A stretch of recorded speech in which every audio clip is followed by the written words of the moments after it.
एक बार की बात है। विस्परिंग वुड्स के दिल में एक चंचल गिलहरी थी जिसका नाम सैमी था और एक प्यारा सा भालू था जिसका नाम बोंगो था। सैमी के पास एक लंबी फूली हुई पूंछ और बहुत तेज पैप थी। बोंगो दूसरी तरफ एक बड़ा भालू था जिसकी मुस्कान जंगल की सबसे अंधेरी रात को भी रोशन कर देती थी। एक धूप भरी सुबह सैमी पेड़ों पर चढ़ रही थी, अखरोट और जामुन इकट्ठा कर रही थी। उसे चीजें जमा करना बहुत पसंद था और उसके पास जंगल में जगह जगह एक बड़ा स्टैश था। सैमी अपनी शैतानियों और मजेदार करतबों के लिए मशहूर थी।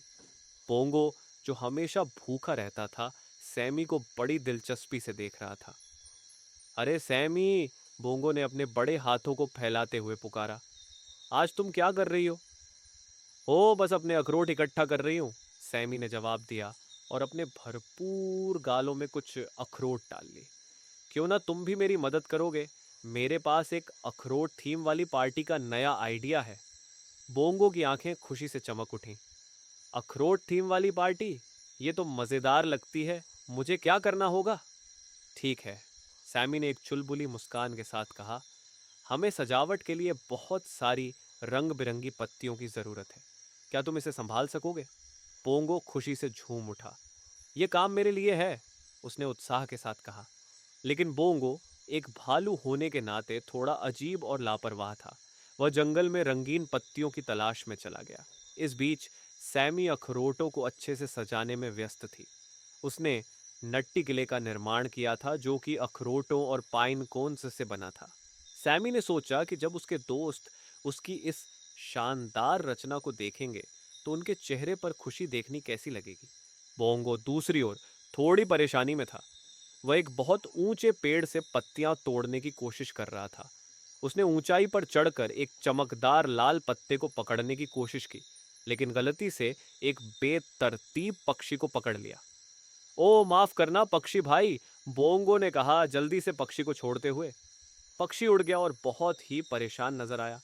बोंगो ने फिर पेड़ों को हिला हिलाकर पत्तियां इकट्ठा करने की कोशिश की, लेकिन इसके बजाय उसने ढेर सारे सेब नीचे गिरा दिए जो सीधे उसके सिर पर गिरे। अरे, बोंगो ने दर्द में कहा, अपने सिर को सहलाते हुए, यह योजना कुछ खास नहीं जा रही है। काफी मेहनत के बाद बोंगो ने कुछ रंगीन पत्तियां इकट्ठा की और सैमी के नट भरे पार्टी क्षेत्र की ओर लौट आया।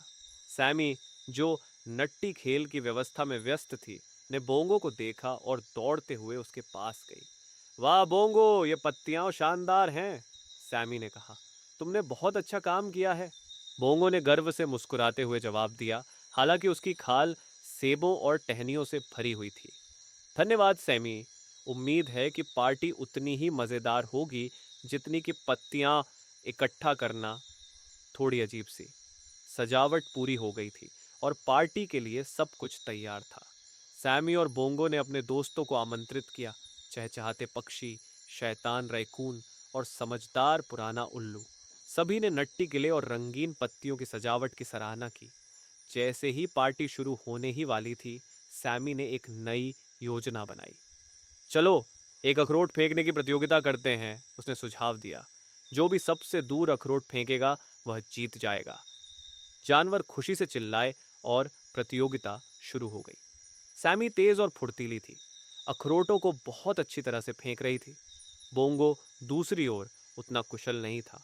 उसके फेंके हुए अखरोट थोड़े अजीब तरीके से गए और उसने कई दोस्तों को टकरा दिया। ओ माफ करना, बोंगो ने कहा, अपने सिर को खजाने की कोशिश करते हुए। रायकून बहुत मजे कर रहे थे, हवा में अखरोट पकड़ रहे थे और अपनी कूद फांद से सबको प्रभावित कर रहे थे।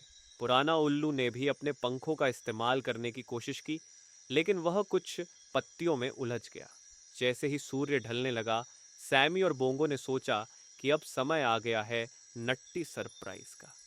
सैमी ने पार्टी के बीच में एक बड़ा अखरोट का आकार का पिनाटा छुपा रखा था। बोंगो को इसे सबसे पहले तोड़ने की कोशिश करने का मौका मिला।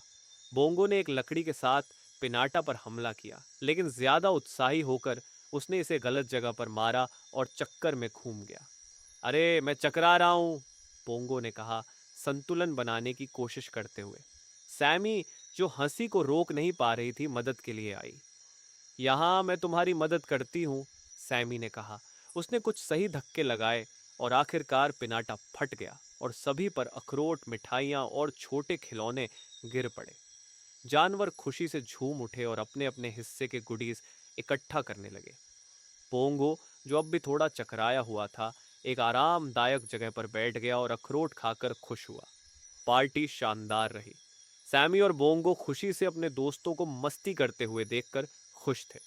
सैमी ने बोंगो की ओर देखा और कहा, आज की मदद के लिए धन्यवाद। तुम भले ही थोड़ा अजीब हो, लेकिन तुम वाकई में पार्टी को खास बना देते हो। बोंगो ने मुस्कुराते हुए सैमी की पीठ थपथपाई। और तुम पार्टियों को व्यवस्थित करने और सभी को इकट्ठा करने में सबसे अच्छे हो। मैं यह सब तुम्हारे बिना नहीं कर सकता था।